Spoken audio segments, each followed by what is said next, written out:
What is going on, people? Everybody doing all right? Cool. So I guess we're going to talk about social media and marketing today. So we got a bunch of rock stars up here.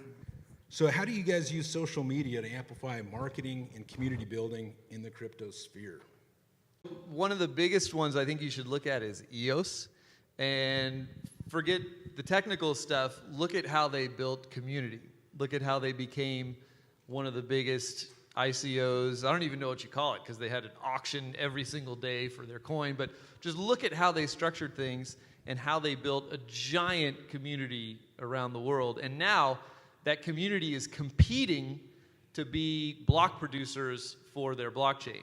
So not only do they have a huge community, they created communities of communities that compete against each other on social media to get votes to be block producers. So you have an enormous amount of social credibility and social noise happening with all these groups surrounding your project who want to be a part of your project and support the project and receive financial benefit from the project. So those of you who are building projects, look at ways where you can incentivize communities to create their own communities. Give them the task of building a community and incentivize it in some way in your technology if it makes sense for what your project is. Simon Sinek's book, he talks about people don't buy what you do, they buy why you do it. So specifically to the individual starting their ICO, I would say you need to highlight your why in the first 10 seconds of that presentation, that website, that interface. You need to say why you're doing it.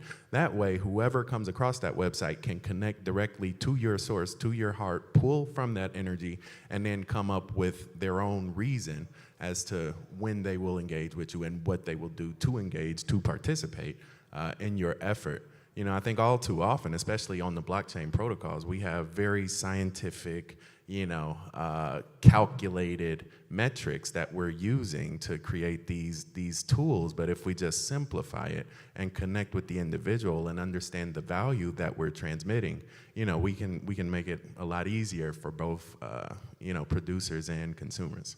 And when you advertise in a native language or market socially in a native language, it has a much bigger impact to those people that live in those regions because there's so much less competition.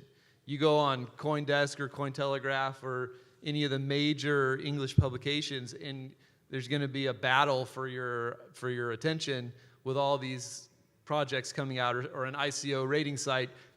There's going to be too many for you to even read in a day that are being released. But if you go and you market in a native language in those cultures, you're competing against just a few. So that's very, very useful when you go to launch.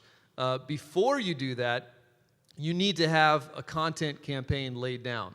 You've got to have your story straight, right? You've got to have a really solid story, hopefully something that pulls the heartstrings. At least it should pull the wallet strings. And you want to be incentivizing users on the platform, right? If you're not incentivizing users to use the platform, you're missing the whole beauty of what blockchain can do by making the actual protocol valuable. Focus on just being very transparent and updating frequently about kind of how your timeline is progressing. One of the things that's great about kind of these communities is they're built is that you have instant feedback from thousands of people on how you're doing. You have a ton of people judging you. It's daily, it's hourly, and so just being very transparent, being very consistent with updates around the technical aspects. People use Facebook, or they did use Facebook, again, to connect to other people, not to get hit with a digital billboard every time they scroll down their news feed. And then when Facebook does it, it suppresses people like me that's trying to help people like you, because it's so many ads out there. I know companies that are paying $5,000, $10,000, $20,000 a day in Facebook ads. I say, why? I say, give me half of that. I got 100,000 people behind me. You need to be able to influence the influencers, right? And this is not done with a digital billboard. Like, we are on the blockchain to get away from centralization. When all of Wall Street pours their money into one platform, and then that one platform becomes the de facto default method of digital advertising, that's not good. That's why we're building out these blockchain protocols to redo the way transmission of value is done. So the challenge, again, is to understand what your customer wants, understand where they're getting it, and then build a new bridge that they can find you on. And that will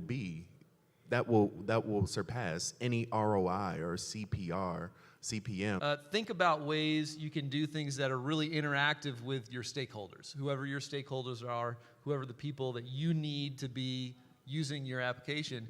Make sure you're starting conversations with them and make social media social. The blockchain is a network. It is a digital network, but it's more social than it is digital, because the more people speak to it, the more people understand it, the easier it is to use. That's what actually brings them over.